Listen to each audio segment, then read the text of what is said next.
जज्बात हर माँ के, जिन्होंने कभी न कभी कहीं न कहीं जिंदगी के किसी मोड़ पर अपने बच्चों के लिए बहुत कुछ सेक्रीफाइस और कॉम्प्रोमाइज किए हैं, जिसे समझना या फिर किसी को समझाना बहुत ही मुश्किल है, क्योंकि उस माँ ने कभी किसी को यह एहसास होने ही नहीं दिया कि उसका त्याग कितना बड़ा है।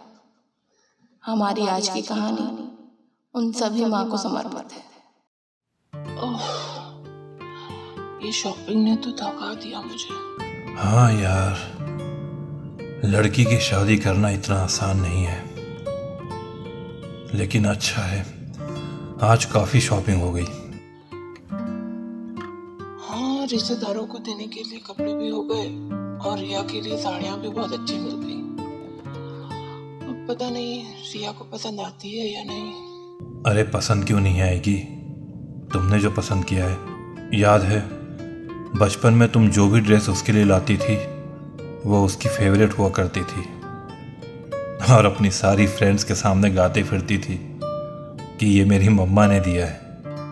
अरे वो बचपन की बातें थी, अब उसकी पसंद बदल चुकी है। अनीता इतनी भी नहीं बदली है।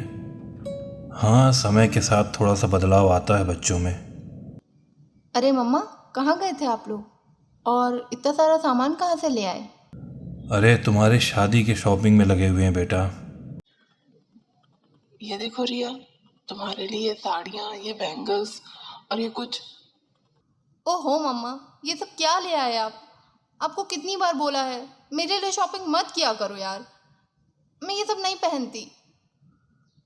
मैं अपने लिए शॉपिंग कर सकती हूँ ना, और इतनी सारी साड़ियाँ, इन सब का क्या करूँगी मैं? अरे बेटा, मम्मी ने अपनी पसंद से लिया है, कितनी अच्छी है देखो। ये पिंक साड़ी तुम पर कितनी खिलेगी। अरे पापा, ये चमक दमक वाली साड़ियाँ पहनकर क्या मैं ऑफिस जाऊँगी? कहाँ पहनूंगी ये सब साड़ियाँ? रिया, ऑफिस के अलावा भी तो जिंदगी होती है ना। और ससुराल में क्या जीन्स और शॉर्ट्स पहनकर घूमोगी? ओह प्लीज़ मम्मा, I am a working girl. ये साड़ी पहनना, घर संभालना, सारी ज़िंदगी घर पे बैठे रहना, ये सब मुझसे नहीं होगा। और प्लीज़ मम्मा, आपको जो काम अच्छे से आता है आप वही करो ना, घर संभालो। अपने लिए शॉपिंग मैं खुद कर सकती हूँ, डोंट वरी। रिया, ये कोई बात करने का तरीका है अपनी मम्मा से?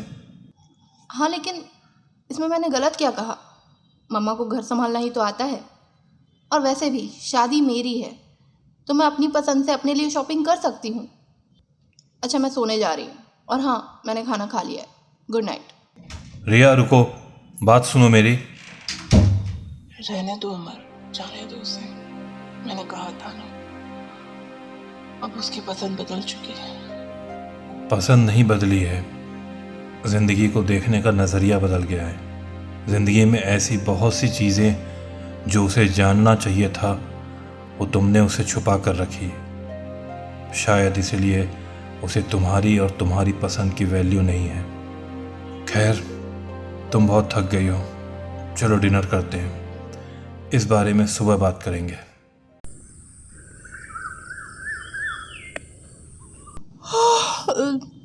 गुड मॉर्निंग पापा। ये सुबह सुबह क्या ढूंढ रहे हैं आप पुरानी अलमारी में? कुछ बहुत कीमती चीज़ है बेटा इसमें।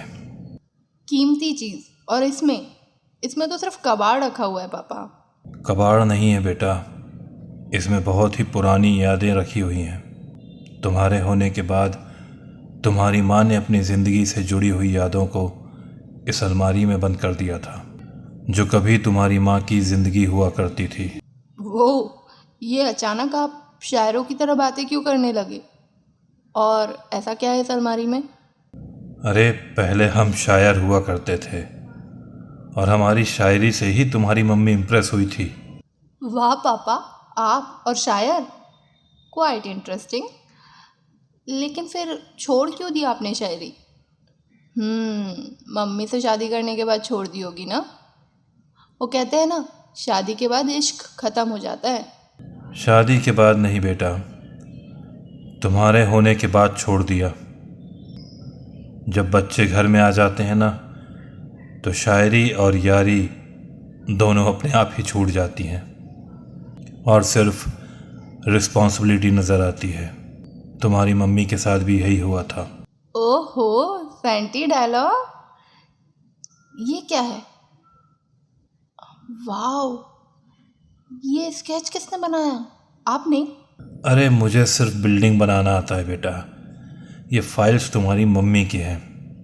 ये सब उसी ने बनाया है। व्हाट? ये मम्मी ने बनाया है? ये सब तो किसी डिजाइनर की लगती है। Yes, she was a designer before you. उसके डिज़ाइन लंदन की एक कंपनी ने सेलेक्ट की थी। एक अच्छा पैकेज भी ऑफर किया था उसे। And she was very career oriented. काम के अलावा उसे कुछ दिखता ही नहीं था। फिर क्या हुआ? मम्मी गई क्यों नहीं? क्योंकि उसी दिन पता चला कि शी इज़ प्रेग्नेंट। तुम पेट में थी उसके।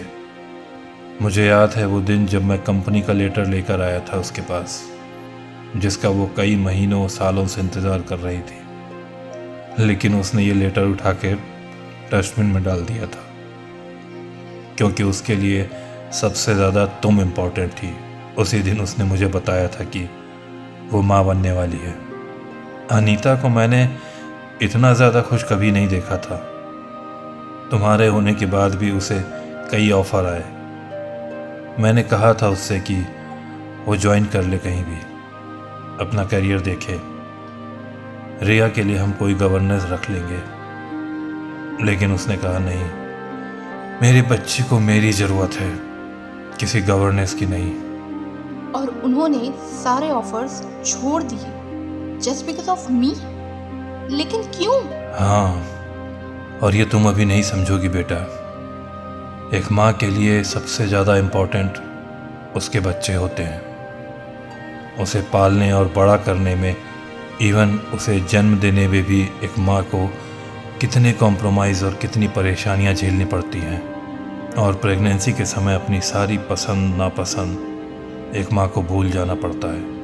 वो वही खाती है, वही पीती है जो उसके बच्चे के लिए ज़रूरी हो। दर्द के कारण रात भर जागना, लेकिन उस दर्द में भी मुस्कुराते रहना, क्योंकि उस दर्द में भी एक खुशी छिपी होती है, माँ बनने की खुशी। पता है, जब मैं और अनीता कहीं घूमने जाते थे, वो हमेशा अपने लिए एक नई नई ड्रेस लिया करती थी। लेकिन जब भी किसी पार्टी में जाना होता था तो कहती थी कि मेरे पास तो अच्छे कपड़े ही नहीं हैं। बिल्कुल मेरी तरह। हाँ, सब औरतें एक जैसी होती हैं। हाँ, लेकिन तुम्हारे आने के बाद जब भी मार्केट जाती थी वो, तो सिर्फ तुम्हारे लिए ही कुछ ना कुछ खरीदा करती थी। मैं बोलता था, अरे यार अपने लिए भी तो कुछ ले लो, तो कहती थी कि मेरे पास तो बहुत कपड़े हैं, लेकिन मेरी बेटी के पास इस कलर की ड्रेस नहीं है, ये कलर बहुत अच्छा लगेगा रिया पर। हाँ पापा, मुझे याद है, मैं हमेशा नई नई ड्रेस पहन के अपने फ्रेंड्स के सामने शो ऑफ किया करती थी कि देखो ये मेरी मम्मा ने दिया है। तो अब क्या हुआ? अब उसी माँ के पसंद के कपड़े तुम्हें पसंद नहीं आते। पता है, कल तुम्हारी शादी की शॉपिंग करते समय अनीता की आंखों में मैंने वही खुशी देखी थी जो तुम्हारे पैदा होने से पहले तुम्हारे लिए शॉपिंग करते समय देखी थी। आंखों से खुशी झलक रही थी और थोड़ी थोड़ी देर में उन खुशियों के साथ आंसू भी छलक जाते थे। और पता है रिया, अरे क्या हुआ? क्या सोचने लगी तुम? मुझे मम्मी के साथ ऐसे बात नहीं करनी चाहिए थी ना।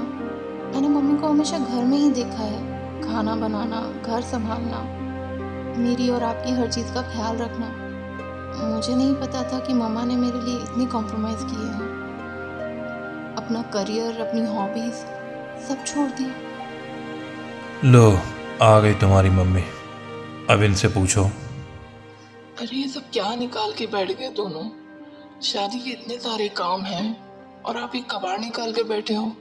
ये कबाड़ नहीं है मम्मा, ये एक जादुई पिटारा है जिससे मुझ जैसे बच्चों की अक्ल ठिकाने लगाई जाती है। और अब मुझे समझ आ चुका है मम्मा कि आप क्या थीं और मेरे लिए क्या हो गई। और मुझे कल बहुत सारी शॉपिंग करनी है, लेकिन आपके साथ, आपकी पसंद से। तो हम कल चल रहे हैं शॉपिंग के लिए। अच्छा, कल तो कहा था कि तुम अपनी शॉपिंग खुद करोगी।